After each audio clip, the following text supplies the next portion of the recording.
ਜੇ ਗੁਰਦੁਆਰੇ ਦਾ ਨਾਮ ਝੂਲਣਸਰ ਸਾਹਿਬ ਹੈ ਤੇ ਕੰਧ ਜੇ ਕੋਈ ਇੱਥੇ ਆਂਦਾ ਹੈ, ਜਦੋਂ ਅਰਦਾਸ ਕਰਦਾ ਹੈ, ਵਾਹਿਗੁਰੂ ਦਾ ਜਾਪ करता है तो ये कंध दे विचों वाइब्रेशन आनी शुरू हो जाती है। जब हम ऊपर आए तो ऐसे बैठे, हम भी सिमरन में बैठ गए आंखें बंद करके। थोड़ी देर के बाद अपने आप ऐसे वाइब्रेट हो रहा था, इससे हमें पता चला और कोई कर नहीं रहा था, अपने आप हो रहा था। ਸਾਨੂੰ ਮਹਿਸੂਸ ਹੋਇਆ ਜਿਵੇਂ ਆਪਾਂ ਮਹਾਰਾਜ ਦਾ ਨਾਮ ਲੈ ਰਹੇ ਆਪਣੀ ਬਿਰਤੀ 'ਚ ਲੱਗ ਕੇ ਤੇ ਆਪਣੇ ਸਰੀਰ ਨੂੰ ਇੱਕ ਜਿਵੇਂ ਕੋਈ ਲੂਣਾ ਜਿਹਾ ਦਿੰਦਾ ਇੱਦਾਂ ਲੂਣਾ ਜਿਹਾ ਹੈ ਜੀ ਸਰੀਰ ਨੂੰ। ਸਾਰੇ ਮਹਿਸੂਸ ਹੋਇਆ ਵੀ ਹਾਂ ਕੋਈ ਇੱਦਾਂ ਜਿਵੇਂ ਕੋਈ ਚੀਜ਼ ਤੇ ਬਹਿ ਕੇ ਆਪਾਂ ਹਿੱਲ ਰਹੇ ਹੁੰਦੇ ਆ, ਇੱਦਾਂ ਮਹਿਸੂਸ ਹੋਇਆ। कई बारी अगर व्यक्ति सुनता है तो उसको ना ये होता है भी ऐसा कैसे हो सकता है। वैसे भरोसा है उस पर, तो उसकी वो शक्ति है, उस परमात्मा की, वो परमात्मा ही है। कि बड़ी कृपा है, शुक्राना गुरु तेरा शुक्राना। किधर किधर लेके आते हैं, किधर क्या क्या दिखाता है। ਤਾਂ ਇਸ ਦੇ ਪਿੱਛੇ ਇਤਿਹਾਸ ਕੀ ਆ? ਤੁਸੀਂ ਸੋਚਦੇ ਹੋਵੋਗੇ ਸ਼ਾਇਦ ਕੰਧ ਪੁਰਾਣੀ ਹੋਗੀ ਤਾਂ ਵਾਈਬ੍ਰੇਟ ਕਰਦੀ ਆ, ਪਰ ਕਿੰਨੇ 100 ਸਾਲਾਂ ਤੋਂ ਇਹ ਕੰਧ ਉੱਦਾਂ ਦੀ ਉੱਦਾਂ ਹੀ ਪੁਰਾਤਨ ਹੀ ਖੜੀ ਹੋਈ ਆ ਤੇ ਕੰਧ ਨੂੰ ਹਜੇ ਤੱਕ ਕੁਝ ਵੀ ਨਹੀਂ ਹੋਇਆ।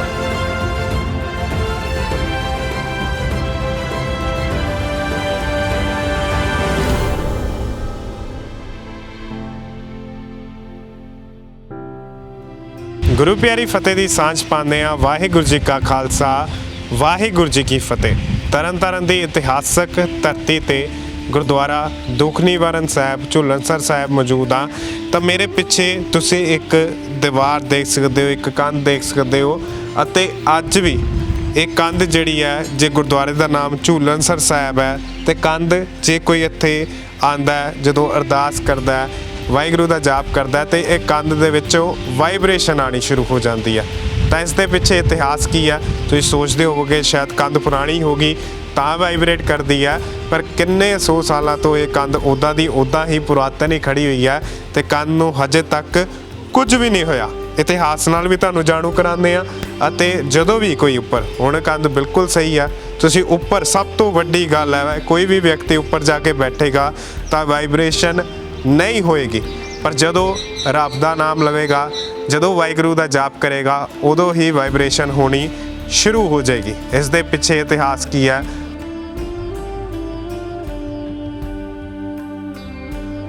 ਤਾਂ ਹੁਣ ਸੰਗਤ ਨਾਲ ਗੱਲਬਾਤ ਕਰਦੇ ਆ। ਕਿੱਧਰੋਂ ਆਏ ਹੋ? ਇਤਿਹਾਸਕ ਗੁਰਦੁਆਰਾ ਹੈ ਤੇ ਉੱਪਰ ਜਦੋਂ ਚੜ੍ਹੇ ਤਾਂ ਕੀ ਹੋਇਆ ਸਭ ਕੁਝ? सत श्री अकाल। जब हम ऊपर चढ़े और बैठे, हम सिमरन करने लगे तो थोड़ी देर के बाद ऐसे वाइब्रेशन होने लगी ऐसे, और मेरे पीछे जो भाई साहब बैठे थे तो उसे भी पता चल रहा कि वो जैसे हिल रहा है वैसे हो रहा था। तो मतलब ऐसे गुरु की शक्ति है, क्या है, तो वाइब्रेशन हो रहा था।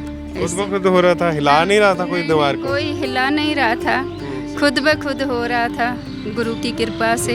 गुरु, हाँ।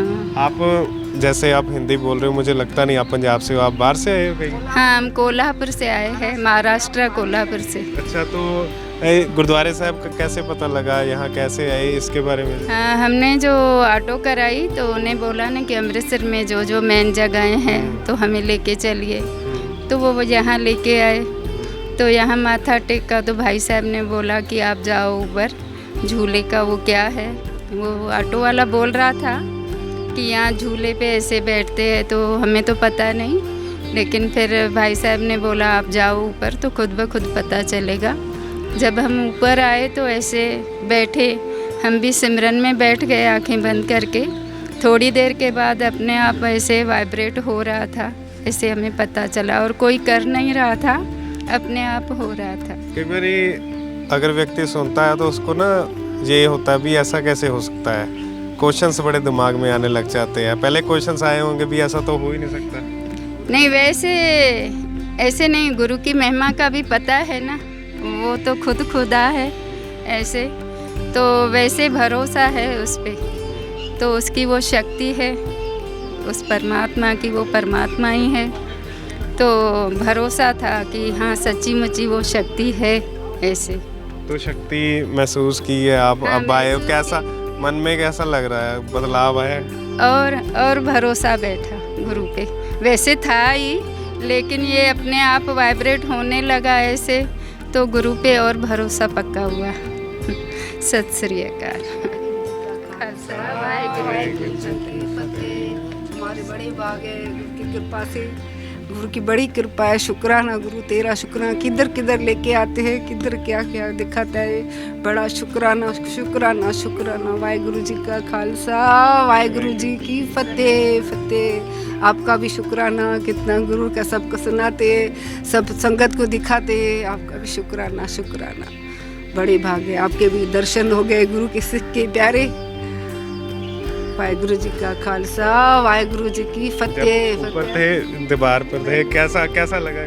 वैसा मैं नहीं चढ़ी, मेरे को घुटने में दर्द था, मेरे को इधर वाइब्रेशन बहुत है सर। हमारे बड़े भाग है, इतने गुरु के दर्शन होते, गुरु की कृपाएं। अभी सुनाया गुरु अर्जन देव 7 साल 7 महीने 7 दिन इधर रहते, फिर गुरु हरगोबिंद साहब उसका बेटा इधर लेने आए कि बाबा जी गुरु जी चलो हमारे साथ। 7 साल 7 दिन 7 महीना इधर रहे थे। ਸਾਨੂੰ ਮਹਿਸੂਸ ਹੋਇਆ ਜਿਵੇਂ ਆਪਾਂ ਮਹਾਰਾਜ ਦਾ ਨਾਮ ਲੈ ਰਹੇ ਆਪਣੀ ਬਿਰਤੀ 'ਚ ਲੱਗ ਕੇ, ਤੇ ਆਪਣੇ ਸਰੀਰ ਨੂੰ ਇੱਕ ਜਿਵੇਂ ਕੋਈ ਲੂਣਾ ਜਿਹਾ ਦਿੰਦਾ, ਇਦਾਂ ਲੂਣਾ ਜਿਹਾ ਹੈ ਜੀ ਸਰੀਰ ਨੂੰ। ਸਾਰੇ ਮਹਿਸੂਸ ਹੋਇਆ ਵੀ ਹਾਂ ਕੋਈ ਇਦਾਂ ਜਿਵੇਂ ਕੋਈ ਚੀਜ਼ ਤੇ ਬਹਿ ਕੇ ਆਪਾਂ ਹਿੱਲ ਰਹੇ ਹੁੰਦੇ ਆ, ਇਦਾਂ ਮਹਿਸੂਸ ਹੋਇਆ। ਤੇ ਪਹਿਲਾਂ ਮੰਨ ਲਓ ਆਪਾਂ ਆਣ ਕੇ ਬੈਠੇ ਆ, ਪਹਿਲਾਂ ਮੰਨ ਲਓ ਨਾਰਮਲ ਸਥਿਤੀ 'ਚ ਆਪਾਂ ਬੈਠੇ ਹਾਂ, ਜਿੱਦਾਂ ਹੀ ਭਾਈ ਸਾਹਿਬ ਆਏ ਆਪਾਂ ਬੈਠੇ ਹਾਂ। ਭਾਈ ਸਾਹਿਬ ਨੇ ਦੱਸਿਆ ਆਣ ਕੇ ਮਹਾਰਾਜ ਦਾ ਨਾਮ ਲਓ, ਮਹਾਰਾਜ ਦਾ ਜਾਪ ਕੀਤਾ। ਉਹਦੇ ਵਿੱਚ ਕੁਛ ਸੈਂਕੜਾਂ ਵਾਸਤੇ ਮੰਨ ਲਓ ਆਪਾਂ ਨੂੰ ਉਸ ਚੀਜ਼ ਦਾ ਮਹਿਸੂਸ ਹੋਇਆ ਵੀ ਜੇ ਆਪਾਂ ਨੂੰ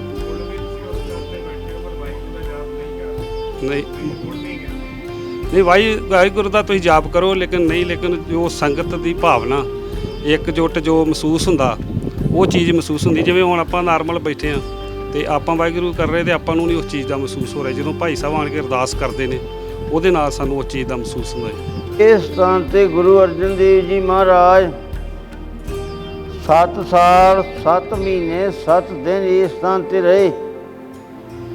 ਉਦੋਂ ਉਹ ਟਾਈਮ ਤੇ ਰਹੇ ਜਦੋਂ ਤਰਨਤਾਰਨ ਸਾਹਿਬ ਕਾਰ ਸੇਵਾ ਕਰਾਇਆ ਕਰਦੇ ਸੀ ਦਰਬਾਰ ਸਾਹਿਬ ਦੀ ਸਰੋਵਰ ਦੀ। ਗੁਰੂ ਅਰਜਨ ਦੇਵ ਦੇ ਪੁੱਤਰ ਗੁਰੂ ਹਰਗੋਬਿੰਦ ਪਾਤਸ਼ਾਹ ਛੋਟੀ ਵਸਤੂ ਵਿੱਚ ਬਾਬੇ ਬੁੱਢੇ ਪਾਸ ਪੜ੍ਹਿਆ ਕਰਦੇ ਸੀ। ਇੱਕ ਦਿਨ ਬਾਬੇ ਬੁੱਢੇ ਸਾਹਿਬ ਨੂੰ ਕਹਿੰਦੇ ਆ, ਬਾਬਾ ਜੀ 5 ਸਾਲ ਹੋ ਗਏ ਪਿਤਾ ਨੂੰ ਮਿਲਿਆ ਨੂੰ, ਪਿਤਾ ਦੇ ਦਰਸ਼ਨਾਂ ਨੂੰ ਜੀ ਕਰਦਾ, ਕਿਹੜੇ ਸਥਾਨ 'ਤੇ ਦਰਸ਼ਨ ਹੋਣਗੇ? ਬਾਬਾ ਬੁੱਢਾ ਜੀ ਕਹਿੰਦੇ ਜੇ ਇਸ ਟਾਈਮ ਚਲ ਗਏ ਦੁਪਹਿਰ ਵੇਲੇ ਤੇ ਤਰਨਤਾਰਨ ਸਾਹਿਬ ਮਿਲਣਗੇ, ਕਾਰ ਸੇਵਾ ਕਰਾਉਂਦੇ ਦਰਬਾਰ ਸਾਹਿਬ ਦੀ ਸਰੋਵਰ ਦੀ। ਜੇ ਅੰਮ੍ਰਿਤ ਵੇਲੇ ਚਲ ਗਏ ਪਿੰਡ ਸੱਠੀ ਖਾਰੇ ਮਿਲਣਗੇ। ਅੰਮ੍ਰਿਤ ਵੇਲੇ ਬਾਬਾ ਬੁੱਢਾ ਜੀ ਮਾਤਾ ਗੰਗਾ ਜੀ ਗੁਰੂ ਹਰਗੋਬਿੰਦ ਪਾਤਸ਼ਾਹ ਨੂੰ ਅੰਮ੍ਰਿਤ ਵੇਲੇ ਇਸ ਸਥਾਨ 'ਤੇ ਲੈ ਕੇ ਆਏ। ਗੁਰੂ ਅਰਜਨ ਦੇਵ ਜੀ ਮਹਾਰਾਜ ਬੈਠੇ ਆ, ਕਥਾ ਕੀਰਤਨ ਕਰਨ ਰਿਹਾ, ਸੰਗਤਾਂ ਬੈਠੀਆਂ ਸੁਣ ਰਹੀਆਂ ਵਾ। ਜਦੋਂ ਗੁਰੂ ਅਰਜਨ ਦੇਵ ਨੇ ਆਪਣੇ ਪੁੱਤਰ ਨੂੰ ਵੇਖਿਆ, ਨਾਲ ਮਾਤਾ ਗੰਗਾ ਜੀ ਨਾਲ ਬਾਬਾ ਬੁੱਢਾ ਜੀ, ਵੇਖ ਕੇ ਬਹੁਤ ਖੁਸ਼ ਹੋਏ। ਸੰਗਤ ਵਿੱਚੋਂ ਉੱਠ ਕੇ ਗੁਰੂ ਹਰਗੋਬਿੰਦ ਪਾਤਸ਼ਾਹ ਨੂੰ ਜੱਫੀ ਵਿੱਚ ਲੈ ਕੇ 13 ਵਰ ਦਿੱਤੇ। 2 ਪੀਲੇ ਚੋਲੇ ਦੇ ਵਿੱਚ ਥੰਮ ਤਿਆਰ ਕਰਾਏ। ਉਹਨਾਂ ਕਿਹਾ, ਪੁੱਤਰਾ ਜਿੱਦਣਾ ਤੇਰੇ ਮਿਲਿਆ ਸਾਡੇ ਸੀਨੇ ਠੰਡ ਪਈ ਆ, ਇਸ ਸਥਾਨ 'ਤੇ ਆਈ ਸਾਧ ਸੰਗਤ ਦੇ ਦੁੱਖ ਕੱਟੇ ਜਾਣਗੇ। ਪੁੱਤਰਾਂ ਵਾਲਿਆਂ ਨੂੰ ਪੁੱਤਰਾਂ ਦੀਆਂ ਦਾਤਾਂ ਮਿਲਣਗੀਆਂ, ਵਿਛੜਿਆਂ ਦੇ ਮਿਲਾਪ ਹੋਣਗੇ। ਇਹ ਗੁਰਦੁਆਰੇ ਦਾ ਨਾਮ ਆ ਦੁਖਨਵਾਦ ਝੂਲਣੇ ਮਹਿਰ।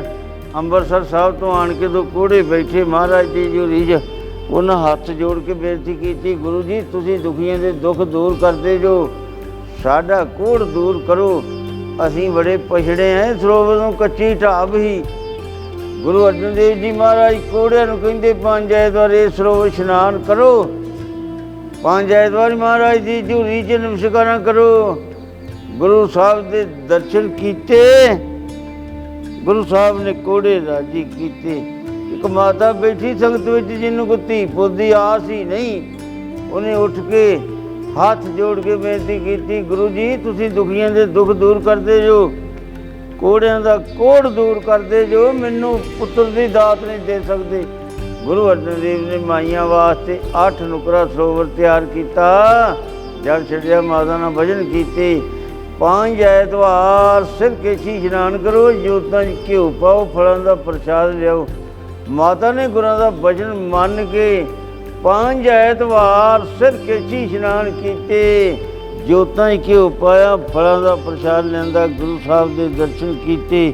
ਗੁਰੂ ਸਾਹਿਬ ਨੇ ਮਾਤਾ ਦੀ ਕਿਰਪਾ ਕੀਤੀ। ਸਾਲ ਪਿੱਛੋਂ ਮਾਤਾ ਨੂੰ ਪੁੱਤਰ ਦੀਆਂ ਦਾਤਾਂ ਮਿਲ ਗਈਆਂ। ਜਿਹੜੀਆਂ ਸੰਗਤਾਂ ਦੀਆਂ ਇੱਥੇ ਮਹਿਲ ਝੂਲਦੇ ਆ, ਦੁਆਰਾਂ ਝੂਲਦੀਆਂ ਵਾ, ਜਹਾਂਗੀਰ ਬਾਦਸ਼ਾਹ ਦਾ ਰਾਜ ਸੀ, ਉਹਦੇ ਹਾਥੀ ਸੁੰਦਰ ਸਿੰਗਾਰੇ ਮੱਛੀਆਂ ਝੂਲਦੇ ਜਾਂਦੇ ਲਾਹੌਰ ਨੂੰ। ਗੁਰੂ ਅਰਜਨ ਦੇਵ ਜੀ ਮਹਾਰਾਜ ਇੱਥੇ ਕਥਾ ਕੀਰਤਨ ਕਰਨ ਰਹੇ ਆ। ਨਾਲੇ ਸੰਗਤਾਂ ਕਥਾ ਕੀਰਤਨ ਸੁਣਦੀਆਂ, ਨਾਲੇ ਉੱਠ ਕੇ ਬਾਹਰ ਨੂੰ ਹਾਥੀਆਂ ਲੈ ਵੇਖਦੀਆਂ। ਗੁਰੂ ਸਾਹਿਬ ਕਹਿੰਦੇ ਭਾਈ ਅਸੀਂ ਕਥਾ ਕੀਰਤਨ ਕਰਦੇ, ਤੁਹਾਡਾ ਧਿਆਨ ਕਿੱਧਰ ਚਲਾ ਗਿਆ? ਸੰਗਤ ਨੇ ਹੱਥ ਜੋੜ ਕੇ ਬੇਨਤੀ ਕੀਤੀ, ਵੇਖੋ ਗੁਰੂ ਜੀ ਕਿੱਡੇ ਸੋਹਣੇ ਬਾਦਸ਼ਾਹ ਦੇ ਹਾਥੀ ਮੱਛੀਆਂ ਝੂਲਦੇ ਜਾਂਦੇ।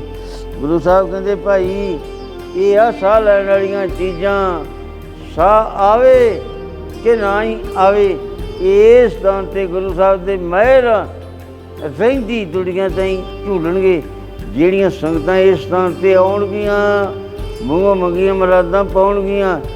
ਇਸ ਸਥਾਨ ਦੀ ਸੇਵਾ ਸ੍ਰੀਮਾਨ ਸੰਤ ਬਾਬਾ ਖੜਕ ਸਿੰਘ ਜੀ, ਬਾਬੇ ਬੁੱਢੇ ਸਾਹਿਬ ਵਾਲੇ, ਉਹਨਾਂ ਤੋਂ ਵਸਾਏ ਸ੍ਰੀਮਾਨ ਸੰਤ ਬਾਬਾ ਚਰਨ ਸਿੰਘ ਜੀ, ਉਹਨਾਂ ਦੇ ਪੁੱਤਰ ਬਾਬਾ ਹੀਰਾ ਸਿੰਘ ਸੇਵਾ ਕਰਾ ਰਹੇ ਝੂਲਣੇ ਮਹਿਲਾਂ ਦੀ। ਸੰਗਤਾਂ ਦੇ ਸਹਿਯੋਗ ਦੇ ਦਾਲ ਜੋ ਤੁਹਾਡੀ ਸ਼ਰਧਾ ਸੇਵਾ ਵਾਲੀ ਗੋਲਕ 'ਚ ਤਿਲਫਲ ਪਾ ਕੇ ਮਹਿਲਾਂ ਦੇ ਝੋਟੇ ਲੈ ਕੇ ਲੰਗਰ 'ਚੋਂ ਜਲ ਪਾਣੀ ਛਕ ਕੇ ਜਾਣਾ। ਭਾਈ ਵਾਹਿਗੁਰੂ ਜੀ ਕਾ ਖਾਲਸਾ, ਵਾਹਿਗੁਰੂ ਜੀ ਕੀ ਫਤਿਹ।